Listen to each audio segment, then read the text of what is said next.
We're having a little technical difficulty, but we were able to get our sound on.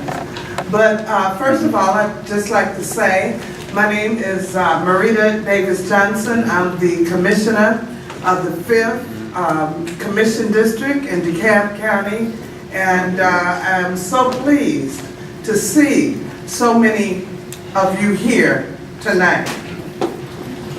I'm looking forward to a spirited discussion about the Decatur Confederate Monument. This discussion, I feel, is very important, and given the current state of affairs in our nation, we must have these courageous, tough conversations in order to work towards progression in this country. The heart of DeKalb County bleeds diversity. It bleeds Black, white, Hispanics, Asian, and so much more. We live in a county that is one of the most diverse counties in the state of Georgia.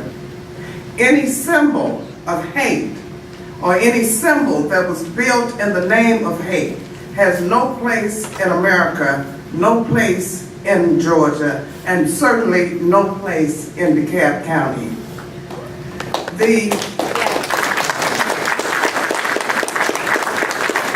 Confederate Monument has the inscription, "Another generation bears witness to the future that these men were of a covenant-keeping race who held fast to the faith as it was given by the fathers of the Republic." Speaking about soldiers of the Confederacy, this symbol in the eyes of many represents the oppression of a race of people and hate that was spread as a result of the values of those who built and dedicated this monument. Nowadays, we see far too many tragedies that plague our country and are plaguing our communities. We are seeing too many casualties and instances of the provocation and promotion of hate. We must spread love and not hate. We must stand up for what is right. We must not give in to acts of bigotry and hate. However, we must move forward towards progressions. Tonight, I look forward to hearing a valuable discussion which will help us to understand the way forward towards progression. I encourage us all to be open-minded and collectively work together to find a solution. And I also applaud and is very appreciative for the panel that we have tonight that will be introduced later. But right now, I would like to bring to the podium my colleague and friend, Commissioner Jeff Rader, who is the District Commissioner of Decatur, which sits in Commission 2. Thank you.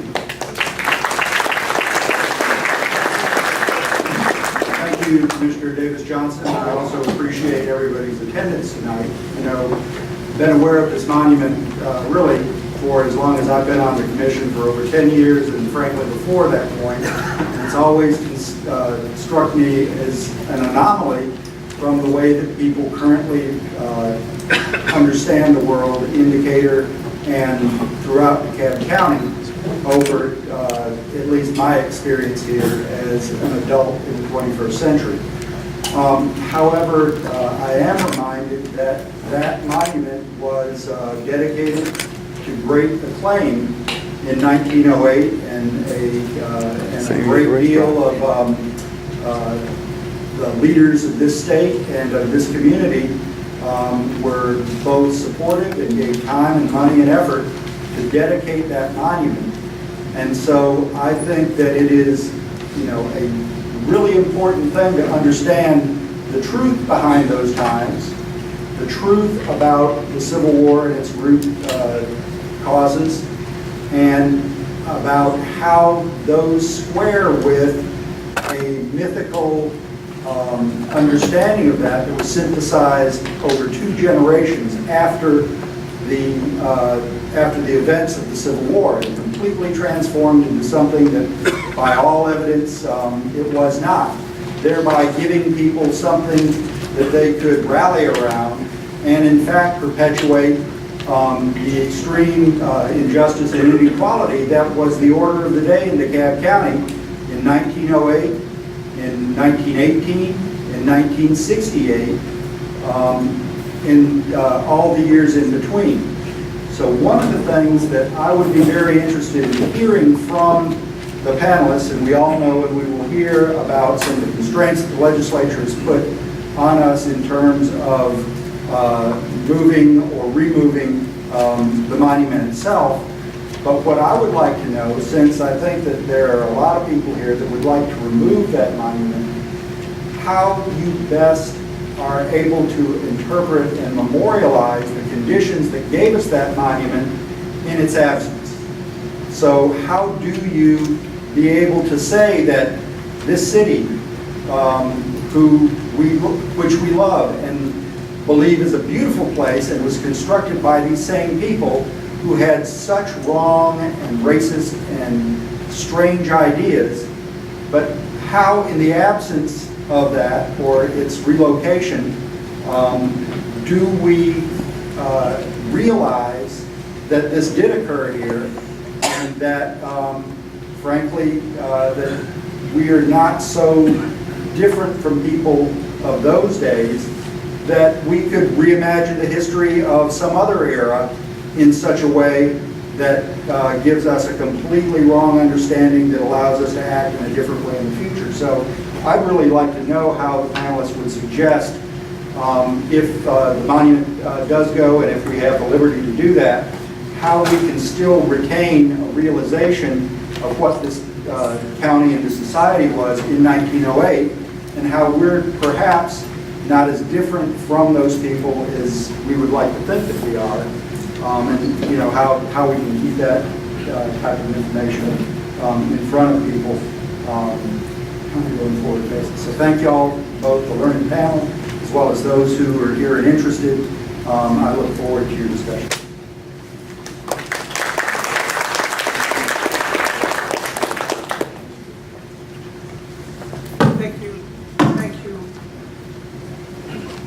Thank you, Commissioner Rader.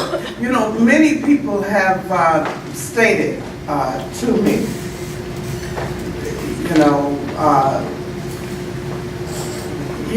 this is history.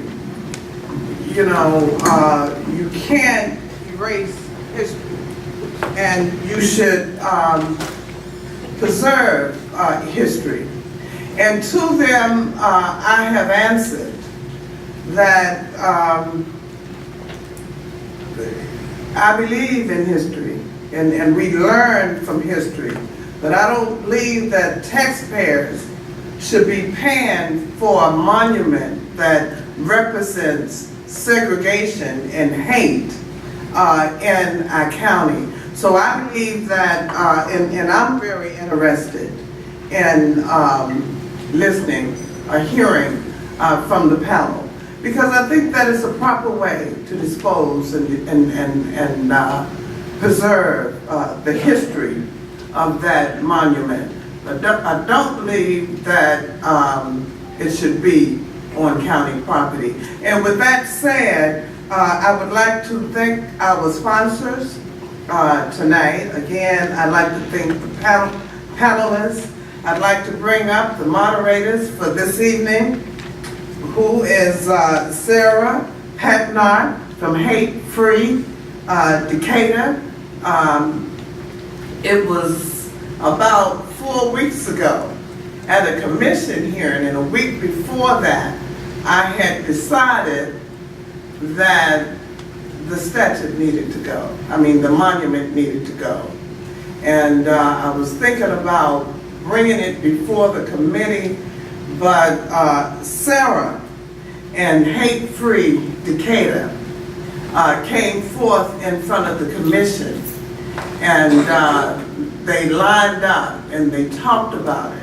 And after after their presentations, I tweeted, I stand with you, and I stand with you. We've talked since then, and I appreciate everything that you've done. And also, we have Mawali Davis, who was a lawyer that competes with me on the 3rd floor, because I'm a lawyer and we're in the same building. But Mawali is very, very much involved in the community. And he's very much involved in this effort to remove the monument from the Decatur Square. So I appreciate both of them. I appreciate what they do. And so I'm going to call you all up now to take it from here. Thank you.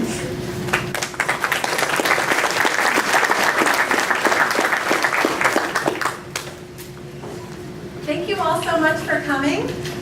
This is a fantastic turnout on a rainy Monday, so we really appreciate you being here. My name is Sarah Patnott. I'm one of the co-founders of Hate Free Decatur, and our organization is a community grassroots group that was created around this idea of a Confederate monument. But I'm also a historian, so this panel is very near and dear to my heart. I'm excited to hear from our fantastic group of panelists, and thank you all for coming out. Good evening, everyone. I'm Mawali Davis. I'm the president of the Beacon Hill chapter of the NAACP, and again, we'd like to thank you all for coming. I also would like to recognize our co-sponsors, and if we have a representative just to stand up and wave your hand. In addition to the Beacon Hill chapter is the chapter of the NAACP that is based in the city of Decatur, just the 4 square miles of the city of Decatur. But we also have with us the DeKalb County NAACP, so we have a representative who can stand and wave their hand. I know President Teresa Harding wanted to make it out. I'm not sure if she was able, but she sends her greetings. We also have the Oakhurst Presbyterian Church that has been working very closely with us, Coach Kopp. Thank you all. We also have the Atlanta NAACP. I know Richard Rose and Gerald Griggs have been working very hard on this issue. Brother Rose has been, for a large part, spearheading the issue around Confederate monuments, particularly Stone Mountain, for some time, almost by himself to some degree, so we appreciate that leadership. We also have the Agnes Scott NAACP. Kayla, thank you, Kayla. I see Agnes Scott clapping for you. We also have the Georgia Alliance for Social Justice. Gerald, if you wouldn't mind representing, thank you. And we also have CC4D, Black Lives Matter. Thank you. We appreciate it. So again, what we hope you all will see and hear is the reflection of our community. That this is not just one organization or one person, but clearly a collective group of organizations who want to hear from experts about this issue. So we appreciate you all. We thank you for coming, and we're excited about what's about to happen here. I hope you'll stay with us throughout the evening and engage with these great historians and scholar activists. And a little bit about what we have planned for tonight. So we do have some fantastic ranges of historical expertise presented here.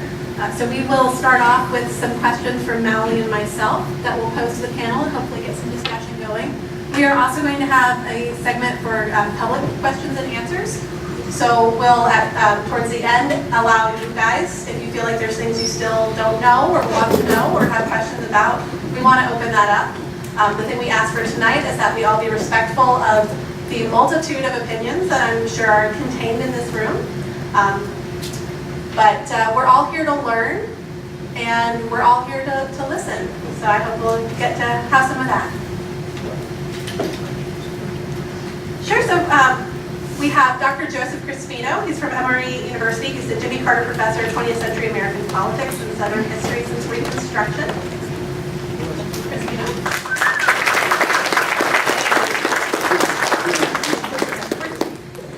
We also have Dr. Maurice Hobson. He is Assistant Professor at the African American Studies Department at Georgia State University. He holds a PhD in History focusing on the 20th century African American history, and that he obtained from the University of Illinois in Champaign-Urbana. Dr. Hobson. We also have Dr. Carrie Lee Merritt. She's a historian and writer that lives here in Decatur, Georgia. She just published her first book, Masterless Men, Poor Whites and Slavery in the Antebellum South. She also works on Southern labor history.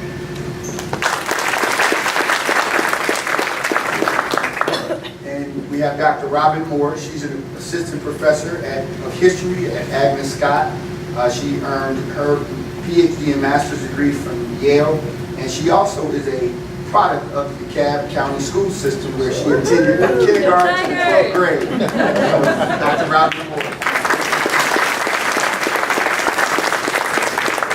And last but not least, we have Dr. Kurt Young. He is from the Political Science Department at Clark Atlanta University, where he's an associate professor. He focused, his primary area of interest is on Pan-Africanism and Africana political thought, Africana political movement, and African American politics. Dr. Young.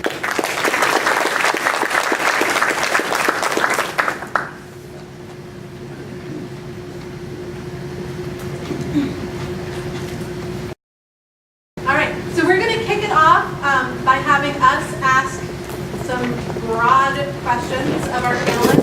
We have questions that we prepared for each one of their expertise, hopefully. So we're going to let each of them respond for a little bit, and then we're going to get into some broader, bigger questions. So my first question is for Dr. Crispino. As a historian of 20th century politics, I'm curious to know how or why you feel like these kinds of questions are coming up in our current political moment, and if there's something significant about us talking about Confederate monuments now in 2017. Well, thank you all for having me. Hello? Can you hear me? Looks like it's on now. Can you? Yeah, there we go. All right, great. Thank you all for coming out. Thank you for Commissioner Davis Johnson for organizing this event. It's great to see so many people out to talk about history on a Monday night. Waning Monday. Fantastic.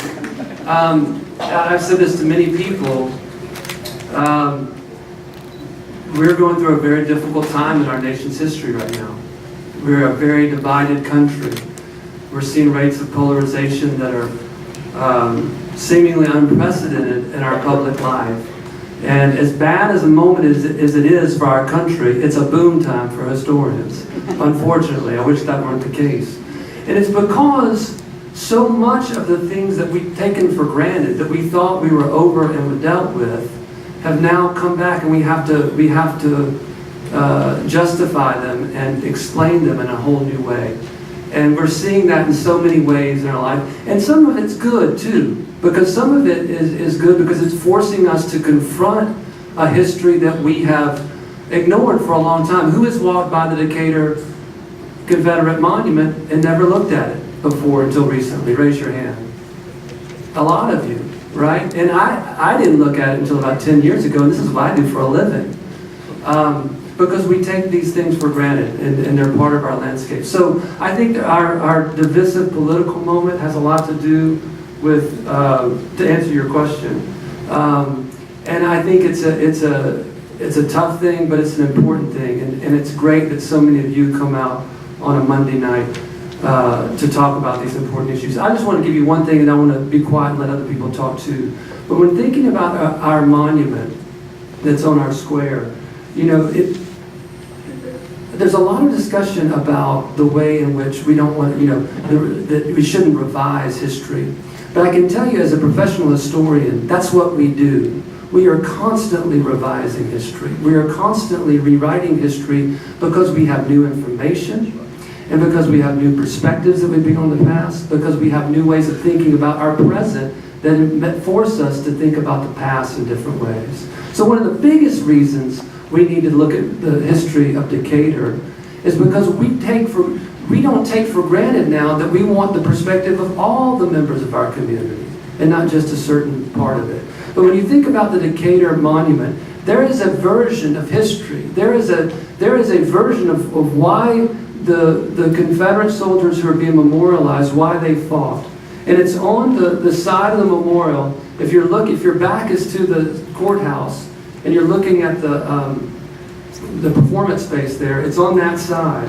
And this is what it reads. It says, these men, talking about the folks being honored, held that the states made the Union, that the Constitution is the evidence of the covenant, that the people of the state are subject to no power except as they have agreed, that free convention binds the parties to it, that there is sanctity in oaths and obligations in contracts, and in defense of these principles they mutually pledge their lives, their fortunes, and their sacred honor. Now I could give you a whole lecture about that, but in short, what that is a states' rights defense of secession. It says that they seceded from the Union based on a political theory about the rights of the states relative to the federal government that goes back to the origins of the nation. And this is what was being debated, and this is why the nation was going to war.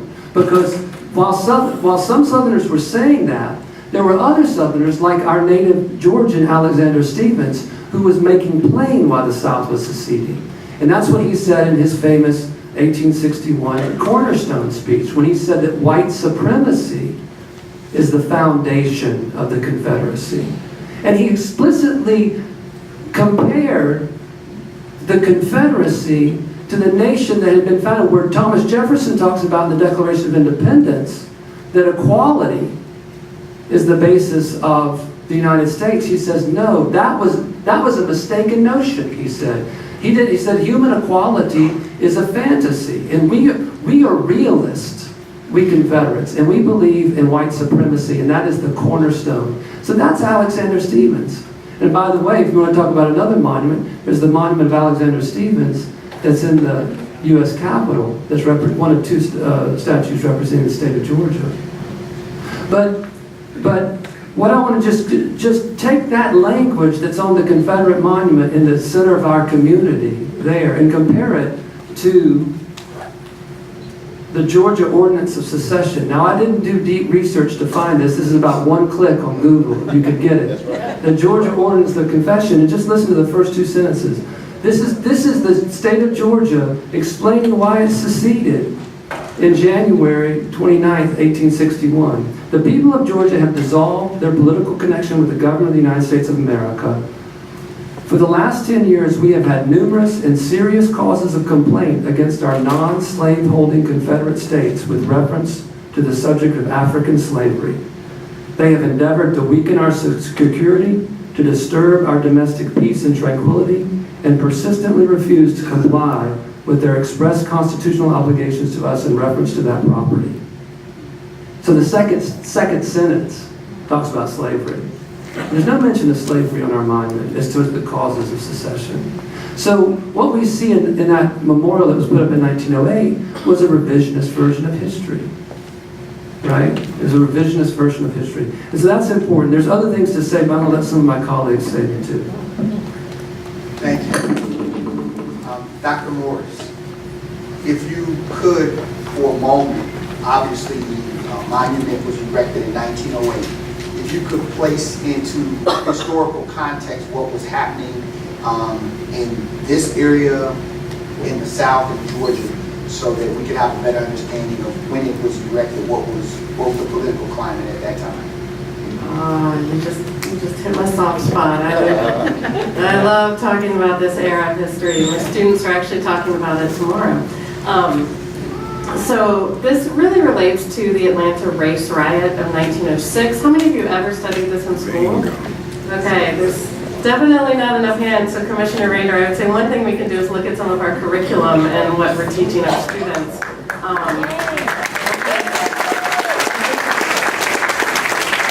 We don't talk enough about the man-made creation of Jim Crow, and that segregation was never the natural way that people chose to live.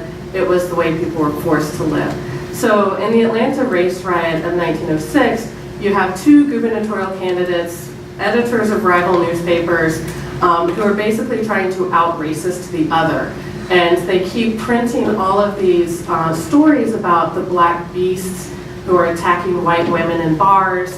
And eventually all of this comes to a head, and this is a really short history of it. and white mobs start ripping black riders off of the streetcars in Atlanta. They start burning down black businesses, and this is a massacre. They're burning down black communities in Atlanta. And when the story gets told in the revisionist history of this, and it goes around the world of look at this destruction, look at this race riot in Atlanta, it gets told as needing to control the black rapists, the black beasts. We know, of course, that the violence, now we can, because we've revised the history again, the perpetrators were actually the white mobs. So that has happened, and then there's a real pushback to control the black community again. And part of that is also disfranchisement. The first disfranchisement comes shortly after Plessy versus Ferguson, which in 1896, probably more of you studied that one. What's that famous for? Separate but equal, yes. So once the Supreme Court says you can have separate facilities but as long as they're equal, the South is like, awesome, and they start going around making separate and never getting around to equal. But in 1908, we also get the 1908 constitutional amendment in Georgia, and that's where we start to see things like the grandfather clause, that either you had to fight in any of the wars, going back to the Revolution, the Indian Wars, the Mexican War, for the Confederate Army or naval forces of the Confederacy, not for the Union. If you fought for the Union or your grandfather fought for the Union, you can't vote in Georgia, or the War of 1898. This has the literacy test in it. This has something in there that says you have to be of good character, and that's left up basically to the registrar. And it also says you have to have lawfully descended. That's another key part of the grandfather clause. So that keeps anyone with a white father and a black mother who cannot be lawfully descended because their parents would not have been married, that person also cannot vote. So there's all of these things that get written into the law that keep black men and poor white men, which I'll let Carrie Lee talk about later, from being able to vote. And it's in this context of trying to control the black community, trying to stop the black vote. So it's not, I would argue, it's not actually a Confederate monument. It's a monument to white supremacy. And the location of it, right in front of the courthouse, is no accident. It was supposed to be there as a warning to any black man trying to go into the courthouse, to the registrar of voters, to say, no, you are not going to be allowed to vote. It stood in front of the courthouse as that warning. And it was built, of course, by the women, white women in the United Daughters of the Confederacy, who were also trying to get political clout so they could get the right to vote. So there's a lot of voting question happening around it. But that's, I think, some of the key context that's happening around the monument in 1908. Thank you. And Dr. Hopps.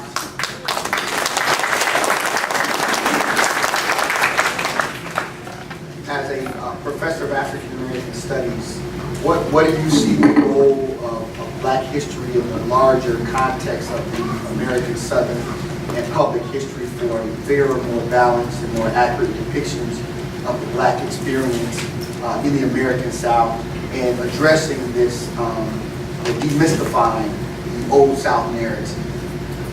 Well, thank you for that question, Attorney Davis. First and foremost, it's a pleasure to be here with you all tonight.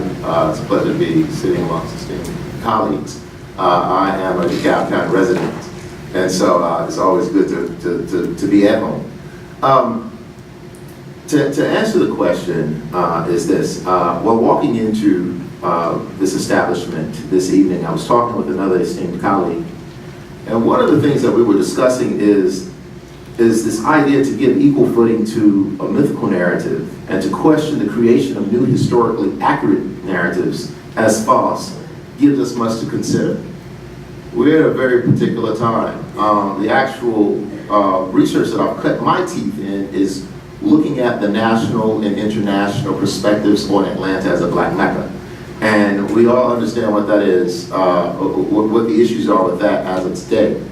But the interesting thing with this particular area of Atlanta, or this particular metropolitan area at this time, which is very different than the history of Decatur, is that this same boosterism that produced Atlanta as a black Mecca is the same boosterism that presented the Old South as being a part of Atlanta.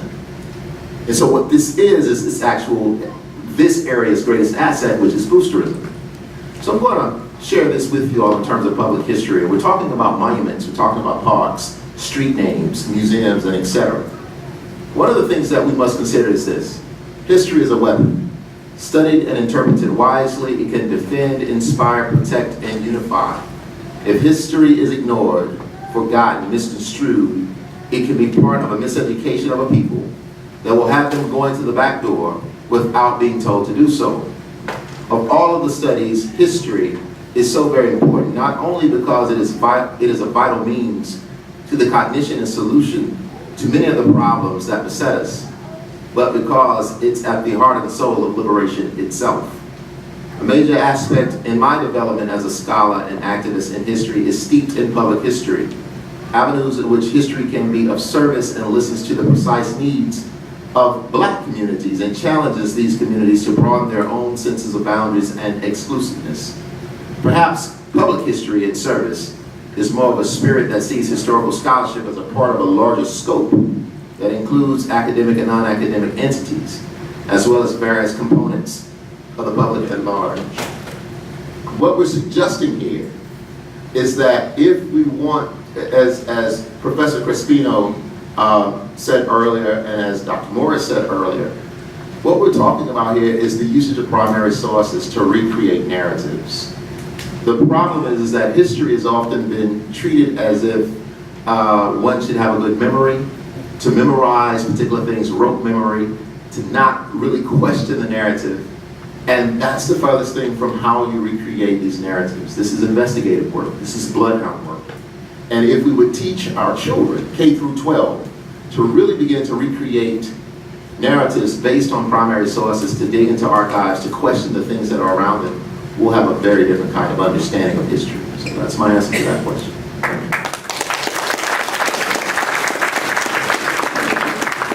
All the way down to the other end with Dr. Merritt. So you did a lot of the research that K3 Decatur has been using on the specific dedication of the Decatur Monument. But you are also a historian who studies poor whites before the Civil War. So what can you tell us about the time that this monument went up in 1908, but also how does that connect to what you have found for poor white communities around Georgia and the South? Well, thank you guys all for coming out, and again, thank you for the great panel. I wanted to say, I see quite a few young faces, but most of us, went to school quite a long time ago, and we have to remember that the things that we learned, in our textbooks are all political. They're basically, all of the history textbooks in America are produced in Texas, which is run by the Texas legislature.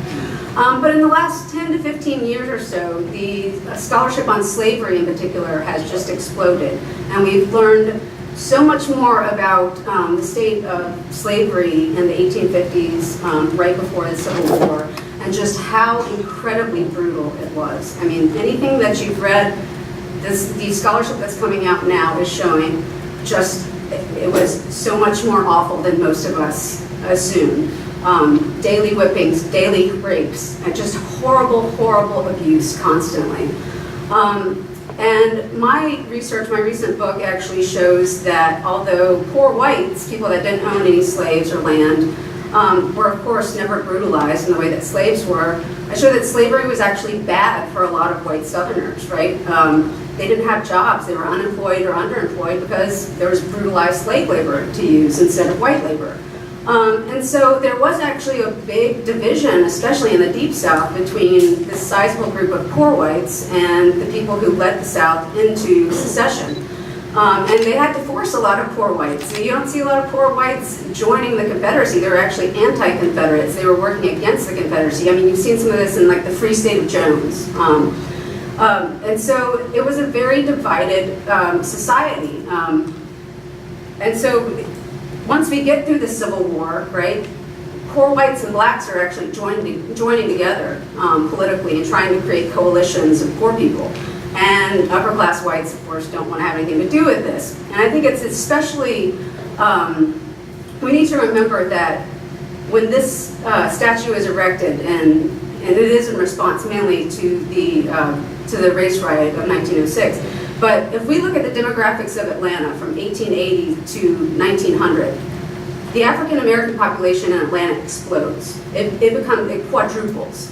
And so all the upper class whites are really fearful of this. And there starts becoming a very wealthy black society in Atlanta. Atlanta's got one of the most wealthy black communities. And so, again, wealthy white elites didn't want any of this. Populism occurs in the 1880s and 90s, where again you have poor whites and blacks banding together in solidarity. And so the first time that, and I want to thank Julia Gaffield, who's here from GSD, she helped me with a lot of this research on this particular monument. But so the first time they talked about this monument was in the late 1800s, in the very late 1800s, right after the coalition between poor whites and blacks was basically crushed by the Klan and by upper class white elites. And it doesn't actually get built, it gets kind of tabled until after the race riot. But one of the other points I wanted to make, and this is a great book, this is called Dixie's Daughters, it's written by Karen Cox. And this monument was not paid for by Decatur, it was not paid for by DeKalb County. It was paid for by donations from white supremacists. And the white supremacists were basically led by the United Daughters of the Confederacy.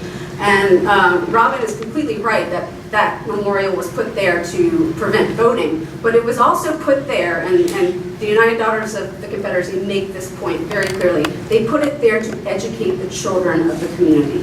They wanted it there for all the children to see, to erase slavery from the narrative of the Confederacy, and make it about states' rights. It is absolutely there for our children, and I think we need to really keep that in mind when we're figuring out where to go from here.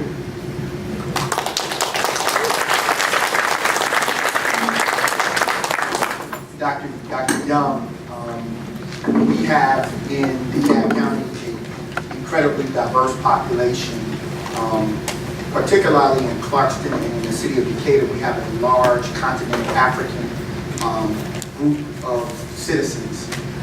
Can you put into some context this monument and its implications throughout the African diaspora, how you see this relating to not just people who were born, raised, and can trace their roots back to the enslavement of Africans, but continental Africans as well as Africans around, either from the Caribbean or South American WAC.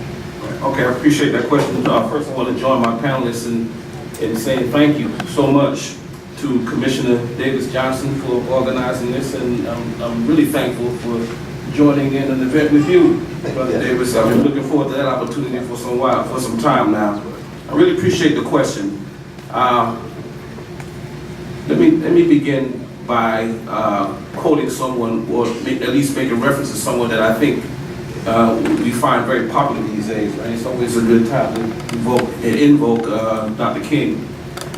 In 1967 at the Riverside Church, he gave his famous speech on the Vietnam War, right?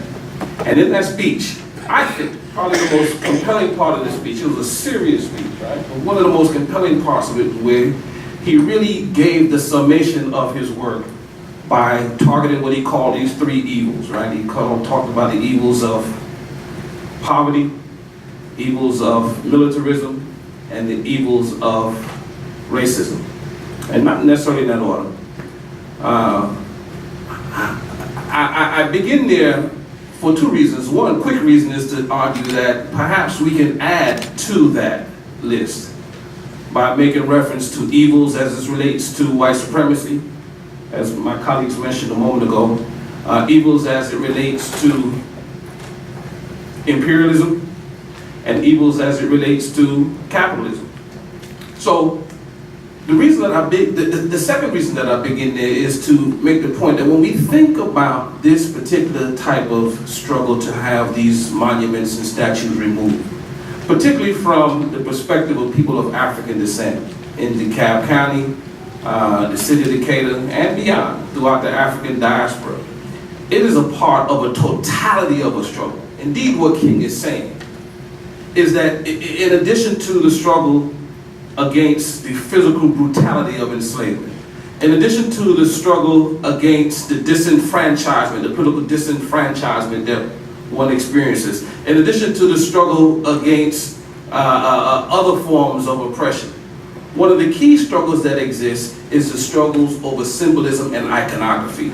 They play a powerful role. In fact, I'd like to read a quote here that I always found very compelling, and it seems to be one of those quotes that you can use in all type of settings, right? It's a quote by Milan Kundera, where he's talking about the efforts to what he called liquidate a people, right? And certainly when you think of liquidation, you think in a very physical sense, physical domination, and in some cases the extermination of a people. Right? But he ties it not only to that physicality, but it's also tied to other intangible matters related to history and culture. Listen to what he says. He says the first step in liquidating a people is to erase its memory, destroy its books, its culture, its history. Then have someone write new books, manufacture a new culture, invent a new history. Before long, that nation will begin to forget what it is and what it was. The struggle for man against power is a struggle of memory against forgetting. So part of what's happening here is a struggle over memory. It's a struggle over understanding history. It's a struggle over understanding the impact that both of those have on a particular group of people. So when we see this generation engaging in the struggle, we see that it's a part of a totality of an effort. Now, what does that have to do with the international or the diasporic aspect? Well, when we look internationally and diasporically, we see that this is something that is not only limited to this particular part of the world. It is occurring all over the planet, this struggle. Indeed, over the physical domination and remnants of that physical domination, but also the struggle to remember. Right? The struggle against power manifests in the form of a struggle for history itself, a struggle for culture, which is tied to history in a way that we often overlook. So, again, it's not just DeKalb County. In South Africa in 2015, on the campus of the University of Cape Town, those young people stood up and they began to remember. And what did they remember? They remembered that Cecil Rhodes had a different history for them and for their experiences. And they began to chant down the statue. And ultimately that statue was removed as a part of a remembrance of a very unique kind of history that was somehow very different from the way Cecil Rhodes has been captured by the major and powerful institutions of the West. In Belgium, there's a part of the African diaspora of Congolese people who still live in Belgium to this very day. And they have found a certain level of consciousness that's asked them to raise questions, compel them to raise questions about the statues of Leopold II. And I understand that our young people are doing a lot of their research on Google, but do a Google search on King Leopold II and get an understanding, both written and visual understanding of his legacy in the Congo. And then imagine a people who are victimized by King Leopold having to struggle to remove a statue of that individual and all that he represented. So that's happening right now. That struggle and that conversation is happening right now. And it's not just persons of African descent in the United States and on the African continent. Remember, 1992, we had the 500-year commemoration of the legacies of Christopher Columbus.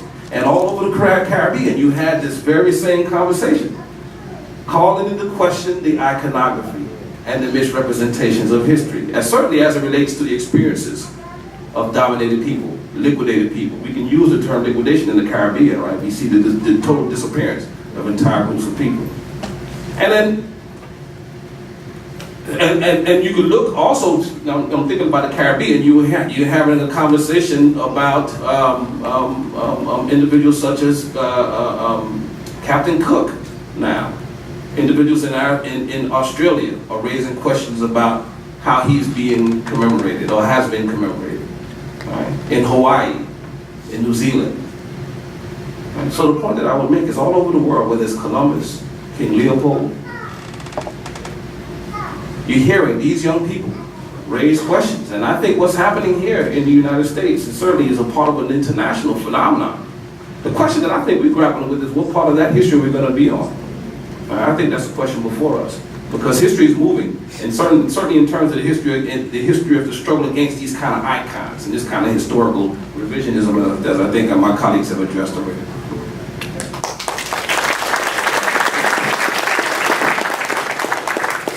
Now we have some questions that we're going to put out to the panel as a whole, so if any of you feel particularly led to grab the microphone. But as Dr. Young was just talking about, there have been instances where monuments have been removed. So if we remove this monument in Decatur, how do we go about remembering the history that it told? How do we go about keeping in mind the kind of history that it represents?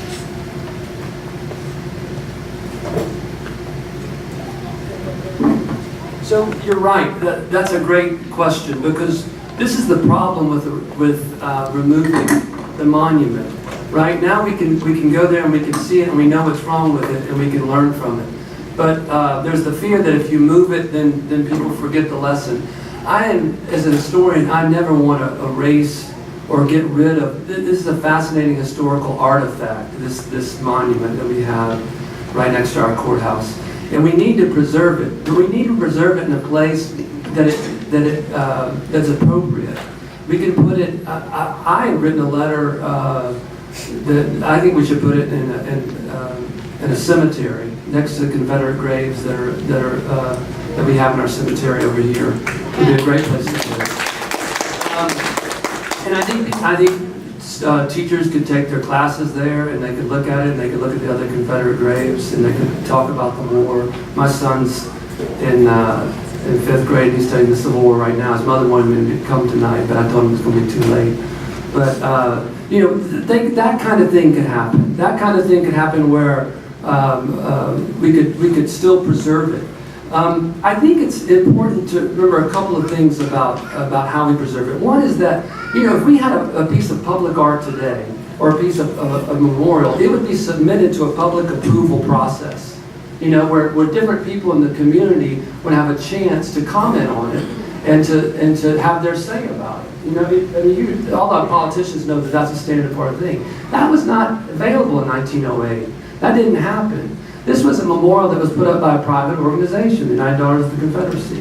And so a private organization claimed this public space, and there was no comment on it by any of the African American population in Decatur. The other thing that's important is that we're scared to move monuments. We feel like it's been there for so long. And for Americans, 100 years, that's a long time. But it's not a long time. We're a very young country, right? And countries move memorials all the time. If any of you have had the opportunity to go travel in Europe and you go to museums, you see all those obelisks and memorials from medieval times and early modern times. Those sat in public squares at one time, and they moved them, right? And so we can move ours. And you look at the history of Germany, you look at the history of the satellite states of the Soviet Union, all of them have moved around monuments that were put there for different places that were serving specific political ends, and those ends aren't appropriate anymore. Yeah, so what's that? It's like Empire chess. Yeah, so this kinds of, different, so it's not so much that we move it because a political empire has fallen, but it's more that we realize and we take our public space seriously.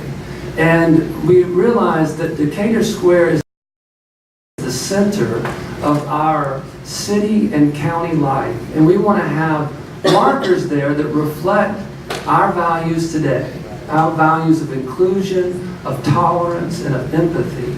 And that's not reflected in that monument. That's a very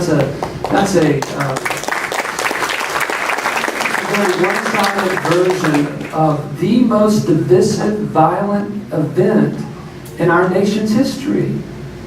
And it shouldn't be there. And I think, but we can still preserve that memory, and we can still preserve that historical artifact in a way that can inform future generations. And what does it inform? I think it informs something that's important. And I want to applaud Hate-Free Decatur, and other people have talked about hate. But there's a great saying, and I know many of you are familiar with it, the opposite of love is not hate. The opposite of love is what? Indifference, that's right.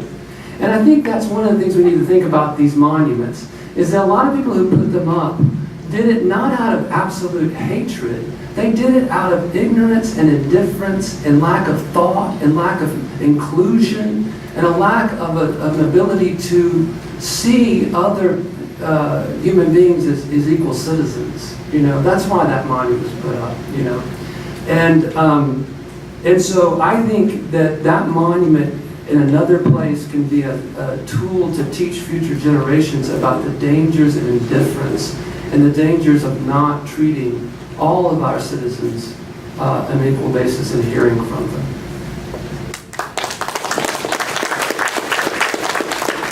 So I really appreciate Carrie Lee bringing up that it was meant for the children. And I think if we consider that as the legacy, I would not advocate saving the lesson, but maybe challenging the lesson that it put forth. And I would like to see us think about putting something like a playground that teaches children to work together. And there is play equipment that brings them together. And we can name it something like the Ida B. Wells Playground, or something for one of the leaders that was challenging this history of white supremacy. I would also like to see us have voter registration drives. We just celebrated Fannie Lou Hamer from Mississippi. She just had her 100th birthday. Sadly, she's passed on, but many people were remembering her. Let's have a voter registration drive. Let's make voting easier. Let's think about, I think we've got a lot of challenges right now, some of them going before the court, thinking about who gets representation. I think that should be the legacy we're working on, and not necessarily thinking about a monument or a statue, but really how can we change policy? How can we educate? How can our schools incorporate this story? And that's how I would like to see us challenge the history that the daughters put forth, rather than trying to continue the lesson they put forth.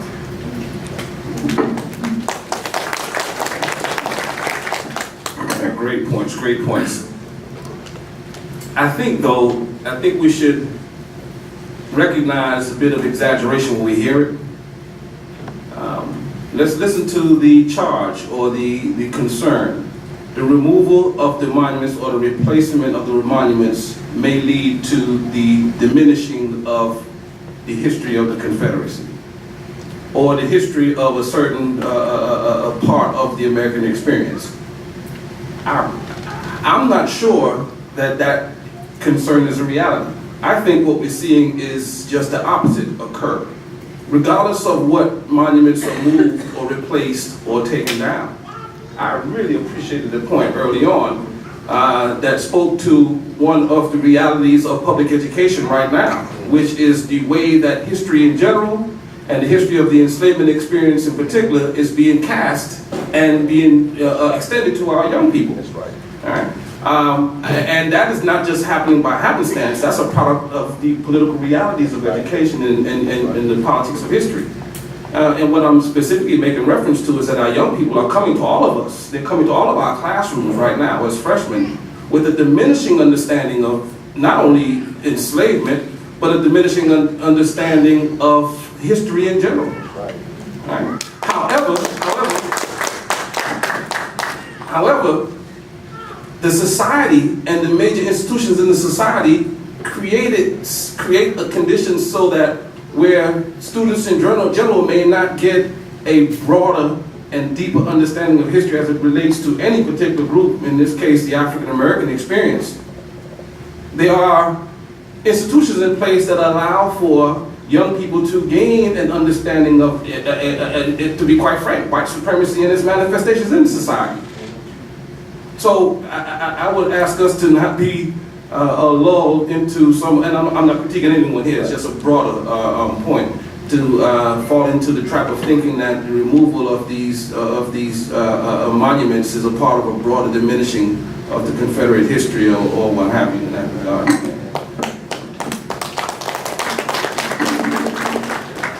I think Joe's proposal is a good moderate, possibly a way to get us all to come together and figure out what to do with it. I'm a bit more radical. I think it should just be busted up. Just get a bunch of sledgehammers, bust it up, and be therapeutic. but I know we probably can't do that. So I would say that I don't think there need to be any monuments to slavery or white supremacy, because it is a monument to slavery and white supremacy. We have monuments to slavery and white supremacy every day in this country. We see it every day. Vestiges of slavery are alive, and we see it every day. We don't need anything else to look at to know that that's what it comes from. I want to give you one quote, though, from the amazing W.E.B. Du Bois, who, of course, was at Clark, Atlanta, and lived in Atlanta for so long. And what he said about the monuments, he said, "The most terrible thing about the war, I am convinced, is its monuments. Of course, the plain truth of the matter would be an inscription something like this: sacred to the memory of those who fought to perpetuate human slavery." And that's what they're for.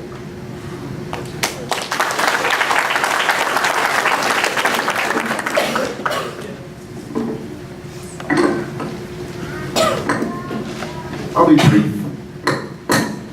But this is the thing, and I'm going to throw this out there in a very different kind of way. Have any of you all ever been to New Orleans before? You've been in Congo Square. So Congo Square, I mean, it's opened up and it's, they're playing jazz and you see this dancing black person with a trumpet and, it's the birthplace of jazz and whatnot. No one remembers that it was the worst slave market in North America. And see, that's the issue. The issue is when these things are not put into the proper context, it allows for us to forget. And this is the thing. Several years ago in the state of Texas, there was a movement to present enslaved African people as workers that came to this country. It was presented in a way to where they were presented to where they received wages for their work. And so it was the immigration of black people to this country. And for someone like myself and others on this panel, I mean, everyone on this panel, most of the historians understand this. Historians and political scientists and sociologists understand this, is that just because aspects of history are not your reality does not mean that they're not real.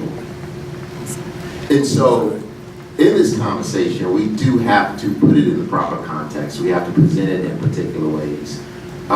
It is needed because for many of us, for myself, as long as I live, I will always tell those subaltern stories, those vernacular histories that are not often seen in the narrative. It is for this reason that it is important for us to do the investigative work to teach K through 12 history in terms of looking at primary sources, understanding how to recreate these narratives, to try to piece the puzzles together.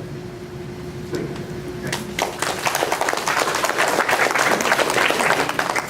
I think maybe one more question before we open it up for the audience.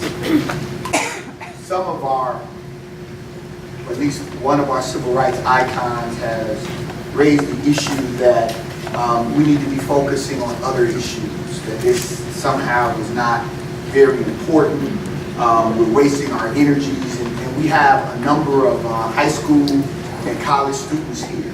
And I'd like for you all to address your thoughts, particularly to our young people, because when they hear from someone that has been lifted up as a civil rights icon in that way, it obviously impacts, perhaps their thinking about this issue. So this idea that this is a waste of energy, that there's so many other tangible issues that we need to address. Can someone speak to your thoughts on that? I'll take a shot at it. I have the blessing and curse of being a historian that studies the national and international implications of Atlanta as a black Mecca. And I actually take it to the mat. I challenge it. I turn it over, spin it around. And the particular phrase that you use, I think that particular civil rights advocate and activist also stated in 2014 when Michael Brown lay dead in the streets in Ferguson, Missouri, erupted, that this would never happen in Atlanta. Now in doing so, he clearly forgot the Summer Hill riots of 1966, the Dixie Hill riot and rebellion in 1967, the killing of Eddie Kirkland in 1985, the killing of Eddie Lee Callahan in 1987, and the Rodney King Rebellion that took place in 1992. And so when we begin to talk about this conversation, what we're looking at is that same boosterism that I raised earlier, which presented Atlanta as Dr. King's dream on steroids. It's a narrative that presents that we can all come together and kumbaya, and this is a better society. Now, this is not to say that this particular area is not a unique place for African descended people. This is a unique city. However, the perpetuation of this idea, in the same manner of this Old South mythology, was presented to the world, and when this area franchised for world consumption, it disfranchised, criminalized, and demonized Black indigenous people. And so what we're talking about here are those that have gotten fat, those that have gotten rich off of the commercial branding of these particular ideas, but not understanding how this particular kind of policy and the codification of this, how it manifests down to the people. And so this is where we are. Money is not everything. And that's a part of this conversation. I was sitting once with a civil rights activist, and he stated that when the state of Georgia changed its flag in 2001, from the Navy Jack flag to the blue Georgia flag, that the city of Atlanta lost $60 billion. Lost $60 billion because stakeholders were going to put a new loop around the Outer Banks, 60 miles from downtown, outside of Atlanta. And I had to say to them, sir, money is not everything. But I want to present it to you all like this. The Navy Jack flag, the Confederate battle flag that we know of, came about in 1956 as a result of brown people Board of Education. This was about white male recalcitrance. This is about the state of Georgia thumbing its nose at federal policy. As a result of this, when the flag was removed and replaced by Roy Barnes in 2001, and then subsequently changed back in 2003, what was actually done was the state legislature switched Dixies and gave us the first national flag of the Confederacy. So the Georgia state flag today is the first national flag of the Confederacy. But many of us don't know that. And then we present this idea that the state of Georgia is the most moderate state in the American South. So we have to understand what Dr. Young said earlier about iconography and about image and how these things are presented to the public. Thank you.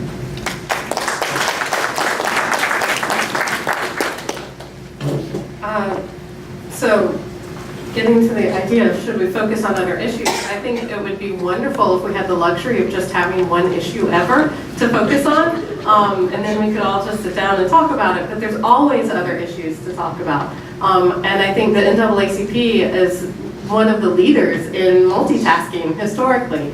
That when the NAACP was organizing, back when these monuments were all going up, they were also fighting against lynching. They were fighting for voter rights. They were fighting for education. They were fighting to make separate but equal. And I think we're always going to have that work. And you can look at any movement today. So just because there is other work to do doesn't mean that we shouldn't focus on this. So to the young people out there, what I've discovered works for me is I can't do it all. Johnny Isaacson might think I can because I tend to send him an email every single day. I didn't send him one today, and I feel like I've let him down. I imagine him looking forward to my email, like, what's she mad about today? Is it going to be healthcare? Is it going to be North Korea? What did Trump tweet? What's she talking about this morning? But find your issue or your issues and go for those and really commit yourself to whatever really lights that fire in your belly. It may not be the Confederate monument, it may be because you're here tonight, but you don't have to take on every single fight. Take care of yourself, laugh with your friends. I always show my students one of my favorite pictures of Dr. King. He's cutting up and playing pool with his friends. You gotta take care of yourself, but find your fight. But there's a lot to focus on. Confederate monuments are one thing that I think we should focus on, but that doesn't mean I'm not saying we should I'm saying we still need to pay attention to gerrymandering. We need to pay attention to public education. We need to pay attention to the wage gap. We need to pay attention to mass incarceration, death penalty. There's so much out there. Pick your battles and fight them with all you've got.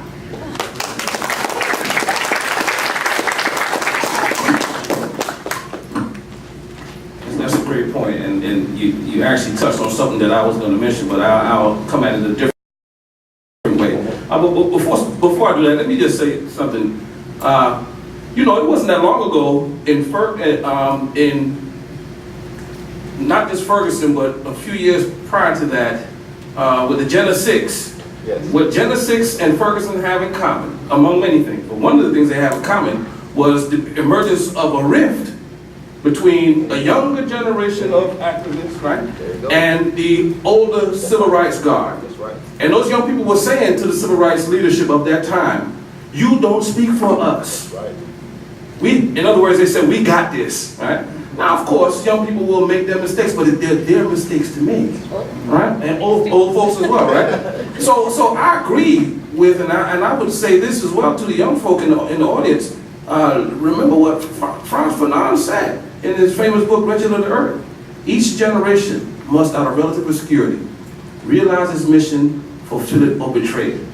The key phrase there is out of relative obscurity. You're going to have to figure it out. In other words, it won't be passed down to you. And so I think that there should be some generational checking going on here, right?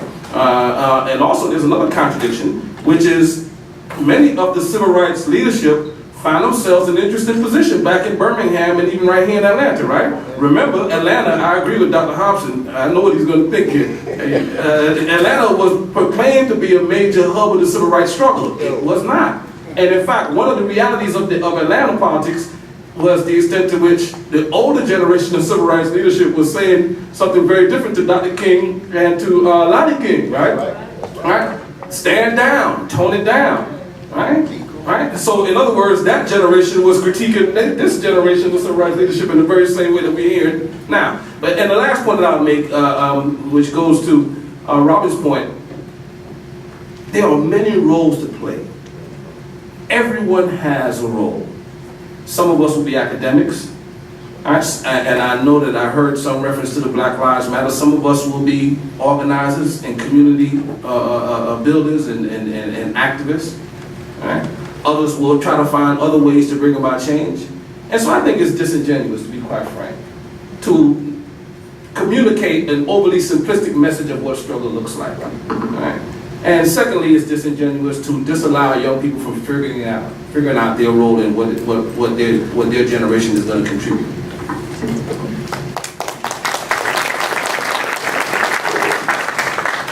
I just wanted to add that in thinking about this, it sounds like a lot of resistance. It's a lot of resistance to what's there. I want to kind of flip it and think about, instead of resistance, think about creating. I think it could be an incredibly healing thing for our community to figure out what goes in the place of that monument. We can honor the slaves who created so much of the wealth, so much of the infrastructure of this country. We can honor the populist movement where blacks and whites came together to try to fight for the downtrodden. There's so many amazing African American figures in our city's history that we can honor. I've read about that. Let's contextualize it by paying $75,000 to a big New York firm. No, we have plenty of amazing artists right here. We have plenty of amazing young people right here. I'm sure we have enough gentrification now that we can privately fund something by fundraising, and so the city doesn't have to worry about any of that. But we have created a city based on inclusion and diversity, as we keep saying, right? This does not fit in our community. Businesses come here. LGBT businesses, black-owned businesses. We are a mecca for people that want to be in a progressive area, right? This is one of the most progressive areas, if not the most progressive area in the Deep South. We're here for a reason. And keeping this stuff up is going to prevent businesses from coming. It's going to get to a national level where there are going to be op-eds in the New York Times and the Washington Post. It's going to be bad for our city economically to keep this symbol of hate up.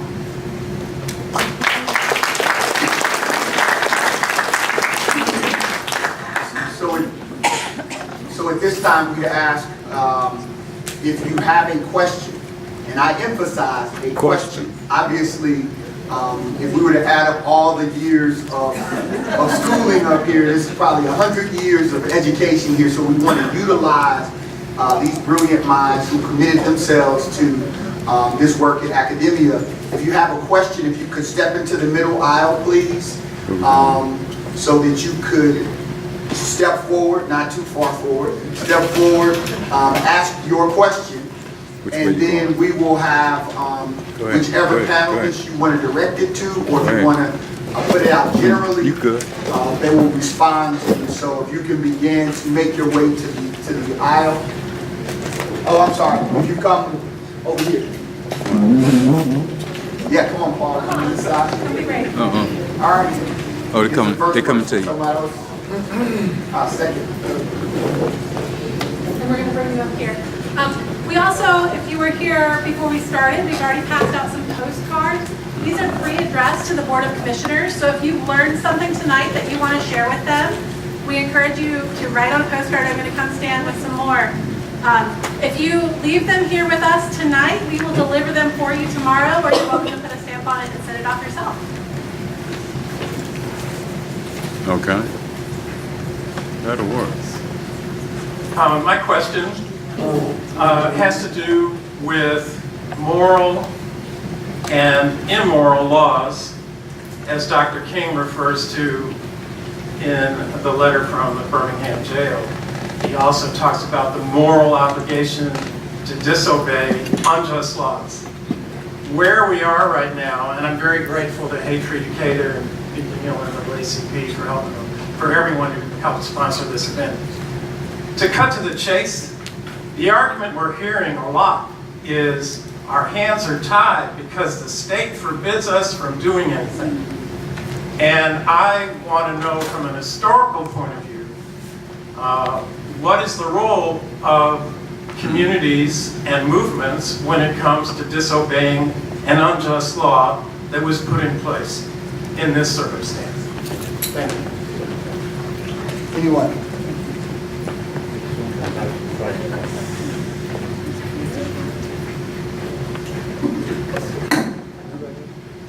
Well, I mean, it's a good question, and I don't. I think that one of the things that's odd about this current situation is the degree to which we have this state law that actually, at a conservative-dominated state legislature, that's enforcing a law that cuts against the fundamental tenet of conservative governance, which is local rule, and that the best government is the government that's closest to the people. And so it would seem to me that there would be a good argument to be made in the legislature for the conservatives in that body to follow their own political principles. It's not a very good answer to your, it's not an answer to your question, but I can't think of any exact example right now, but I'll keep thinking. Maybe we could leave up the tea cozy that went on it over the book festival. I don't know if there's any law about leaving up did y'all see it? Yeah. It got yarn bombed. I don't know, maybe we could just cover it but not remove it. There may be something. I don't know. I'll mention these things and then I beg my students, please don't do it because then I'll get blamed for your arrest. And I don't have bail money, and I always let my students know, if you do not have bail money, you do what I just said. Somebody gonna do it. I mean, we can force, the people, we're now at a point in time in this country where historically the federal government has had to protect marginalized people. But we've now hit a time of political vitriol to the point where we need to look at local politics and maybe even the flipping of states' rights to protect folk.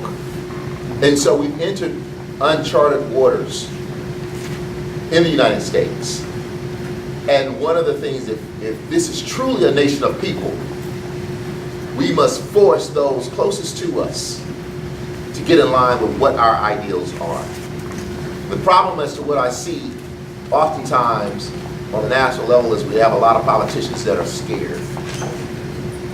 We need a group that's not. I'm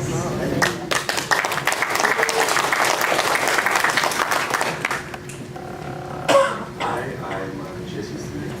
I have a really lighthearted question. So if the monument was to be taken down like tomorrow, what person or event do you think you would replace it with? Like, it could be a famous person like MLK or Michael Jackson or something. Like, who or what would you think want to be replaced by? If you could pick. I like the idea of Outcast. No, there are so many amazing, like I said, so many amazing African American figures. But one in particular I'm looking at right now, Aaron Bradley, who was a politician, one of the nation's first black lawyers, who came down to Savannah and led workers in revolt to try to reclaim the lands they had worked for so many years. But yeah, I think anything that we decide to put there that actually reflects our modern community is going to be a healing process.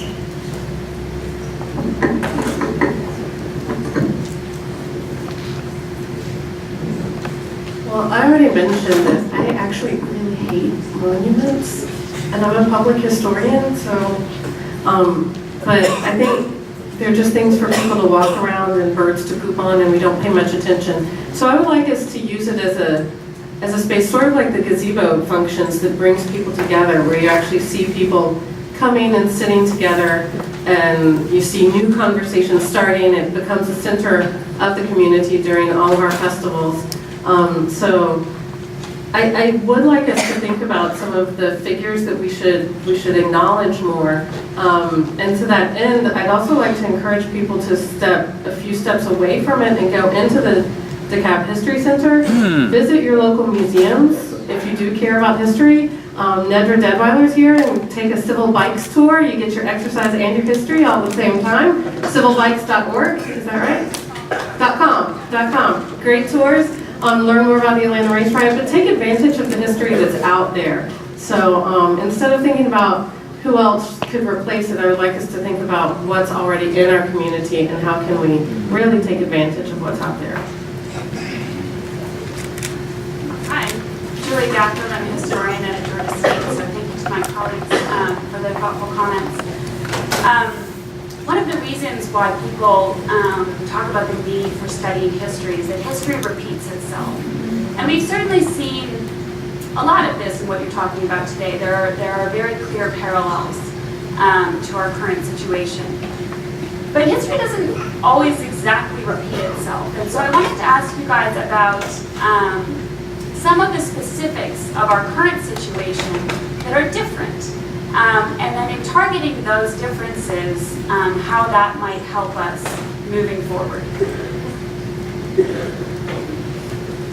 It's right here, so I'm going to have. I think one thing that's different, and as you were saying this, I was thinking of William Barber, Reverend William Barber, who's led the North Carolina NAACP, and now he's working on the Poor People's Campaign. He's calling this era the third Reconstruction. Right. So the first Reconstruction is 1865 to 1877. The second Reconstruction is the Civil Rights Movement, as we typically historicize it, around 50s, 60s. And now we're in a third Reconstruction, where we're again fighting for rights, thinking about human rights, and what does that mean. And I think one thing that's different now is such a large immigrant population. And I think that is something that so often when we're teaching history, it's easy to fall into America as black and white. And then, you know, some people throw in Native as we should. But now thinking about what is the Chinese history of America, that, you know, the Chinese laborers who built the railroads, who were farmers and shopkeepers, the Jewish history, and someone's already mentioned Clarkston. So I think that is part of the story that needs to come in, of what does it mean to be an American when you don't have a connection to the Civil War monument, when you have no historical connection at all to that. How are you still American? So I think that's part of our third Reconstruction. One of the things I think is different in our politics today are the levels of polarization. And I think that there are historic factors that are playing into that in ways that we haven't anticipated. One thing is that we have much higher rates in the last 50 years. We have far more people getting college educations, you know, getting higher educations.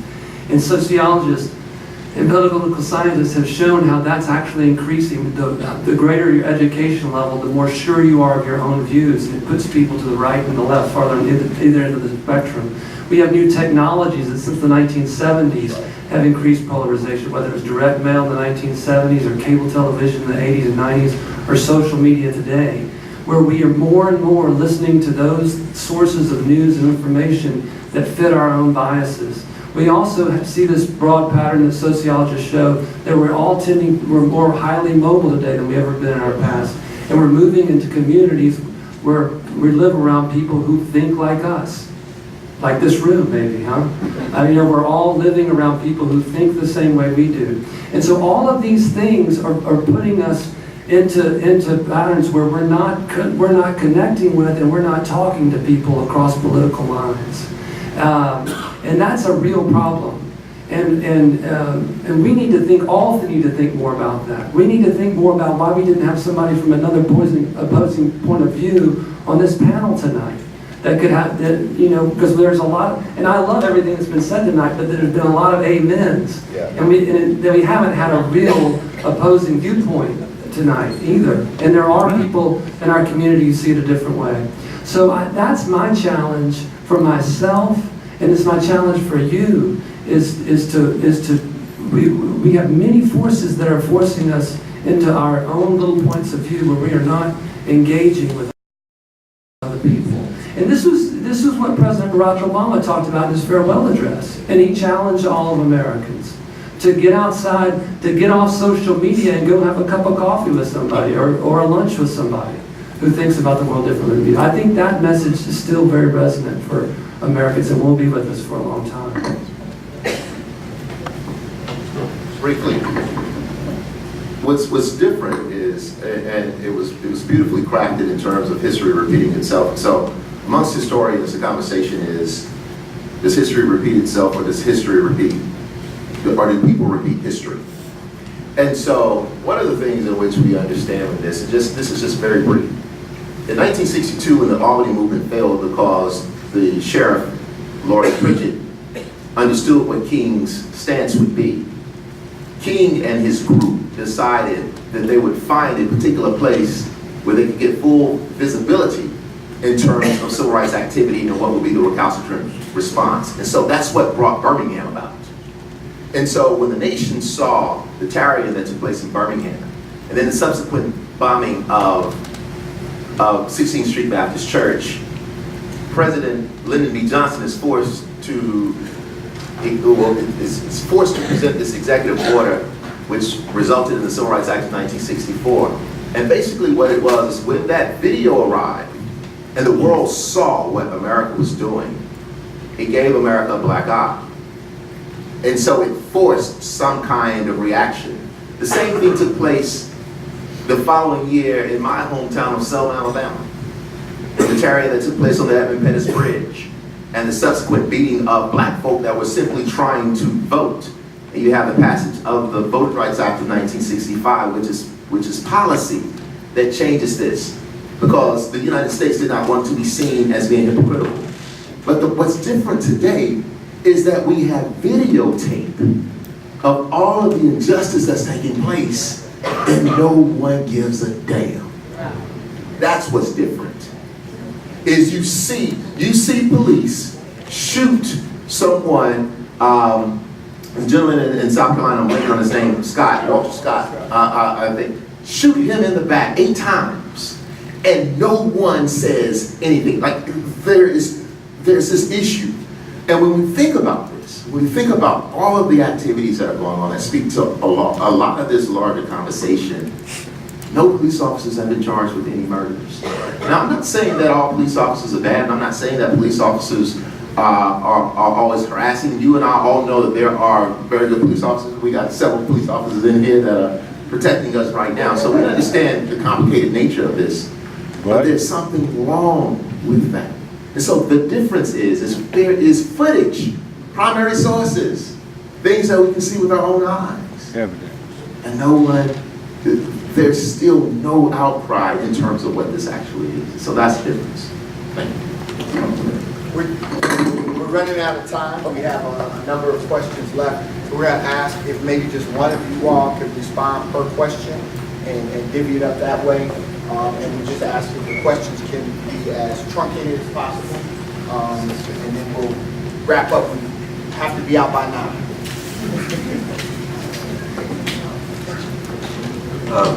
The idea of populism in 1890s between white and black folk was brought up.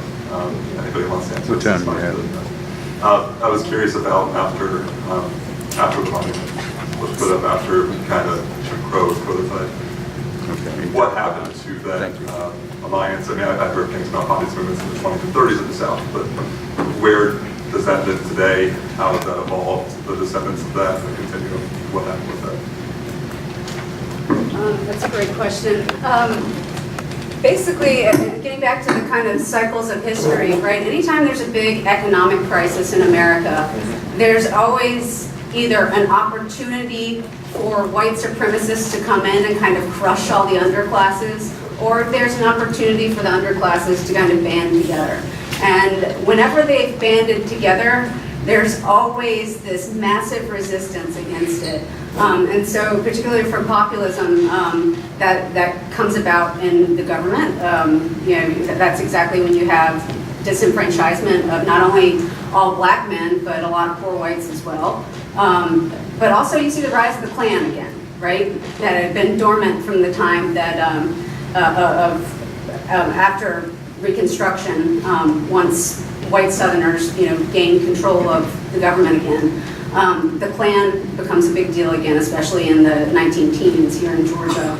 And they're not just going against African Americans, going after African Americans now. They're going after all sorts of immigrant groups, Catholics, Jews, whoever they can target to kind of prevent any kind of coalition forming and keep their places of wealth and power. Hi, and this might be also for y'all. I was just wondering, nobody's talked about what the process is to remove the monument. And if, what the process, and is that included in all of the United Daughters of Confederacy monuments? Because every single one of those placards, those historical markers you see on the road, that was put there by them also. So what do we do? What's the process now, that we go through the Next step. question.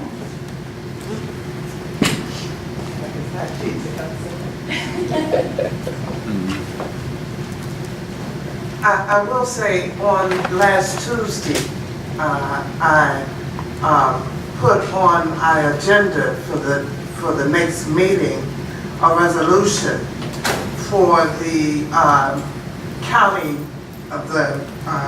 county attorney's office to research. There's a question as to title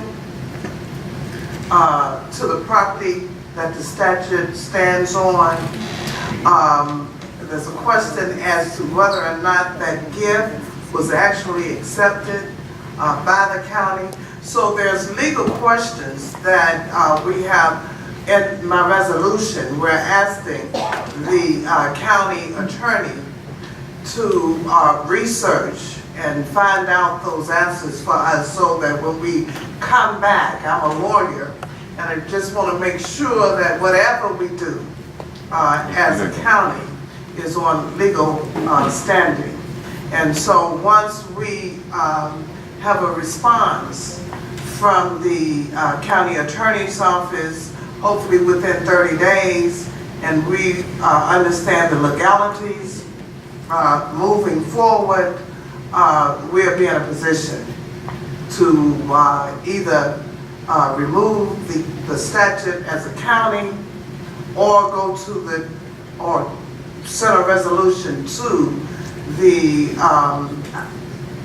General Assembly for the removal of the statute.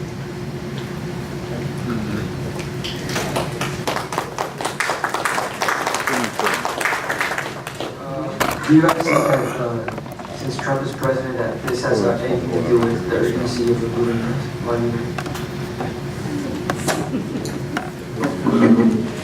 I think that it's a good question because it forces us to reflect back on it. or the zeitgeist, right? What it is that we're dealing with in the context that we're existing in right now. However, I would make the point, and I think I'm repeating something that I mentioned earlier, this discussion is not a new discussion. It's been percolating, and it's perhaps reaching a crescendo, and we don't know what the future holds, but we can guess that we will find other areas of protest and other areas of addressing and writing and expanding the historical narrative, right? So it's a process that continues. It unfolded prior to the current president, and it will continue after the current president. But I like the question, because having said that, we can still identify that there's something that's being contributed, that's contributing to the tone and the nature of the debate right now. Let's make sure we, again, identify some context. Part of the backdrop to our talk tonight was what happened in Charlottesville. That's right. Right?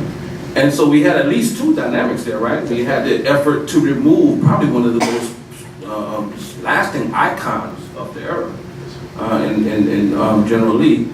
But then also you have the resistance or the reaction to it by some who be a part of the neo-Nazi community and whatever type of terminology that they would use. I guess there's a third dynamic, which would be the response to the response, right? In a more aggressive way than we have seen in the past. I think, though, part of the uniqueness of this era is where, as Joseph mentioned a moment ago, that President Obama tried to offer in his last days some contribution to some comity, right, and some type of way that we can work together to move to a different place collectively. I think what's happening now is that we don't see that attempt at the highest office to bring about some kind of relationship or some kind of collective approach to resolving some of these hard-headed problems.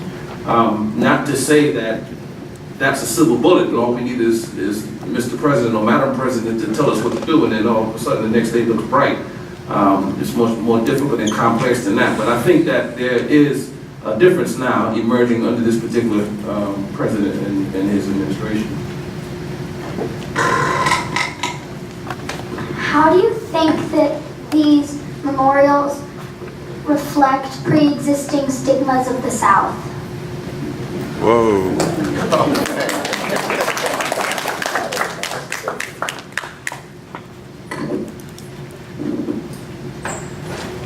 Well, that's a great question. They reflect a view of the way that a certain group of white Southerners who lived in DeKalb County remembered the Civil War. And they had, the people who put it up, their fathers and grandfathers had fought in the war, and they were trying to remember their grandfathers and grandfathers in this, by putting up this monument. But what they didn't do was they didn't ask anybody else about their grandfathers and what they were doing during the war.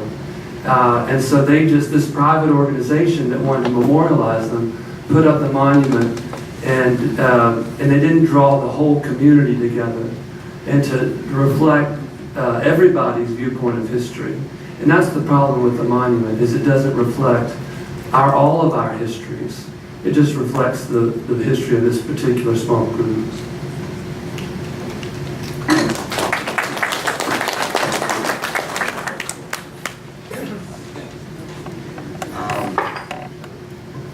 Just want to say that there's a lot of evidence that's been presented as to why there's an underlying economic basis to white supremacy and racism, and that goes north and south. And the person who just raised the point about history repeating itself, but not necessarily exactly. I just wanted to go back to this question of capitalism that you raised before. So whether people believe that capitalism is at the root of the problem or not, we're confronted with a regime that is determined to govern in a totally unprecedented way in the history of this country. I call it fascism. We have seen it before. We see some of the patterns. And I think we have to address that as forthrightly here, even while we're talking about the particular of taking down these statues, which, by the way, this is a very good situation that meetings like this are happening, that statues are coming down all over the place, that there's some initiative that we have here. But it's integrally connected to a future of, you know, Adolf Hitler did not have nuclear weapons, but Donald Trump does. That's real. We're not faced with a global climate catastrophe where we're moving towards a tipping point. Obama sent out 5 scientific panels that came back with the bad news. So these are things that we've never faced before in history. Humanity all over the world has never faced. So I'd just like for you to speak to that context.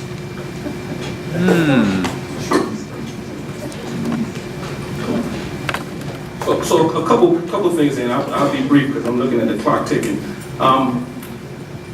I certainly appreciate the relationship, the connectivity between white supremacy and capitalism and other ills that we talk about. However, I'm not among those who would place at the source of white supremacy capitalism. I see history a little differently.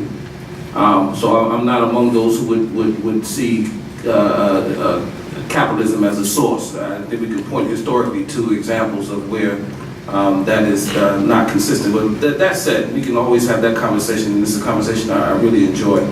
That said, I do appreciate, though, the framing of the contemporary administration. I think it's worth stating here tonight that this conversation is not occurring in a vacuum. We made mention of Charlottesville the other day, but I think there's a broader type of discussion that's taking place around where exactly this president is prepared to take the country. And more, I guess, a scarier question is where exactly is he taking the country? Listen carefully to the way that he responded to the condemnations of what occurred in Virginia. And his words are very carefully stated. We know because he spoke a certain kind of way at one point when he was reading the prompter. Then when he had his speaking machine, his Twitter, he spoke exactly the way he felt. And then in other subsequent interviews, he spoke clearly to the way he felt. Now, I think, though, that there is an important critique of fascism that's there. Right? And certainly a critique of the elite leadership that he seems to represent in the society. He wanted to drain the swamp, but you look very carefully at many of his main advisors and you see that they have something in common, a certain relationship to power, a certain relationship to wealth in the society. Although I think there's a complexity there which has to do with the way that they see him. I don't think that individuals such as Tillerson see Trump as a part of the same experience that they come from. But that aside, I think he, in many ways, is emerging as a champion of that particular slice of the American experience. And so, bringing it down to a conversation that we're having in DeKalb County, what does that mean for discussions around challenging power? Right? Even power that's articulating itself in a certain historical context. Right? I think the discussions around the political realities of the legislature and the extent to which there is a resistance to the calls that may be coming from meetings like this and other types of meetings speak to a broader discussion and challenge of power, right? And certainly among those economic power and wealth. So I certainly see that there's a connection there that we need to always be mindful of and aware and prepared to address. Good evening. I'll be very brief. So I would just like to ask, like, what do you guys think the time period on the actual removal will be like? We kind of having these meetings and we have the like resolution already made and we have marches and we have all this. So what do you guys think? Like, will it be something that will be quick, that will be fixed quick, and how will the removal go about and when will it be? Like, what is the time period on this? I'm ready to get this down.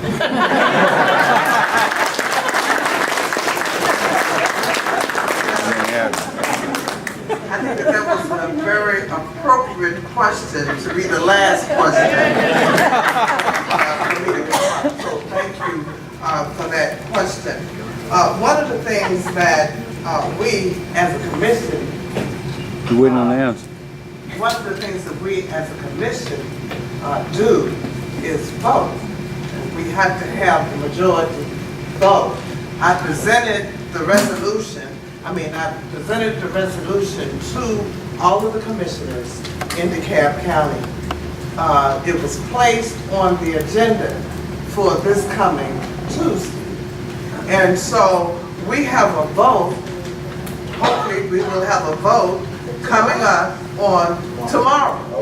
We will have a vote coming up tomorrow on whether or not we will proceed on to allow the county attorney to continue to research the title, to see if we need a survey, and of course, if we need a survey, the survey has to be paid for. And so since I have 6 other commissioners, we would need a majority of that vote to proceed on. And so, as in government, you have some bureaucracy. And so, but once we vote, and tomorrow we'll see whether it's nay Take it down. and we can move on. So, That's how old you are. oh, I'm 16. All right, so you got 2 years. You know what to do on your 18th birthday, right? You know what to do with all your friends. 17 and a half. All right. Okay, so it's really warm-hearted, and it's really, to me, it was really great to see so many young people come up. And ask questions, so that means that they are concerned about the politics of our nation, of our state, and of our counties. And so that is a very good sign for our future. And so many young people being here. I'd like to thank Dr. Maurice Hobson from Georgia State University, Dr. Robin Morris from Agnes Dr. Joseph Caspino from Emory, Dr. Kirk Young from Clark Atlanta University, he's an alumni of Clark Atlanta University. It was Clark College then, so he's a little bit older.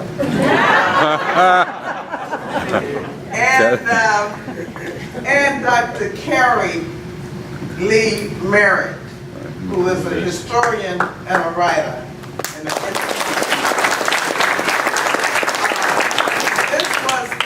This was a great panel, a great discussion, and I was hoping, well, I wasn't hoping, but I was thinking that we would have some diverse views on this panel.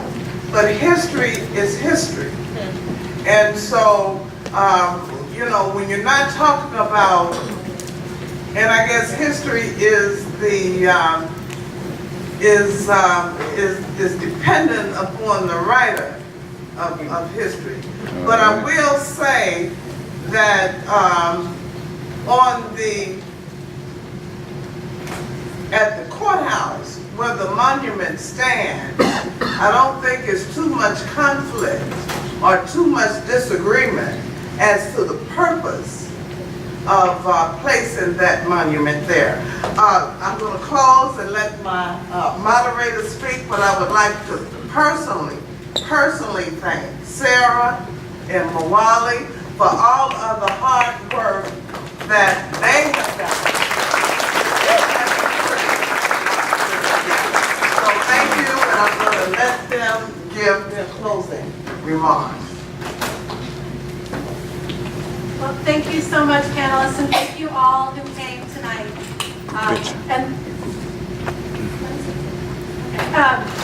So if you have a postcard that you want to leave with us, we are going to the Commission Subcommittee meeting tomorrow afternoon. You're welcome to join us at 2:30. That information is all going to be on Facebook. or if you want to leave your postcard with me. We also encourage you to call your county commissioners and speak to Commissioner Davis-Johnson and Commissioner Rader before they run away from us. But call and tell your commissioners what you think and what you learned and what your opinions are, because remember, we voted for them and they represent us. So make sure you're calling your commissioners. And she just reminded me, because I did misspeak, that agenda item is going to PAX tomorrow at 2:30 before we vote on it, so that it can go before the committee. So it would be 2 weeks in the future. So it would be 2 weeks from tomorrow when we actually vote on it here in the commission meeting. So that's for the young man that came up, that's the bureaucracy of local government. It does go to committee first. And we will be there tomorrow. So if you would like to join us, check out our Facebook, or feel free to come talk to me or one of our other members of Patriot Decatur. And thank you so much for coming out tonight. And just one last announcement. We again want to acknowledge our co-sponsors. I know President Teresa Hardy from DeKalb County NAACP is here. If you throw your hand up.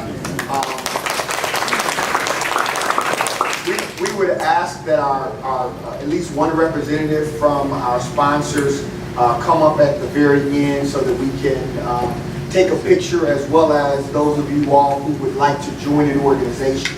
One of the things that we're clear about is that we have to be better organized. That for some time, part of the country has been organizing very intentionally, and you see it manifest in places like Charlottesville. And so we're encouraging people who are of a like mind, who want inclusion and diversity to be a part of the fabric of our county and of our city, to join an organization that supports this work.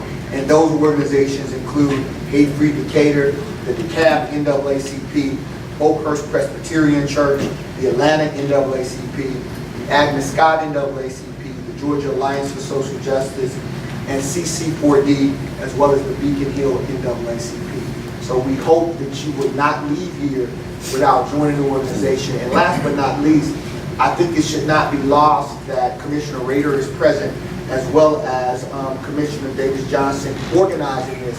We sent out an invitation to all of our commissioners. We also sent out an invitation to all of our DeKalb legislators. Every legislator, whether it's a state representative in the state legislative delegation, we're going to send them out to the entire DeKalb delegation. So we received some responses back with regrets. Some did not respond back at all. But I just don't want us to miss the fact that what elected officials came here and decided to be here in this space. Because as you can see, this is people's space. While it is considered county space, this is where the people belong. So again, thank you to our panelists for their excellent work and their lifelong commitment to history and raising our political consciousness. Thank you very much.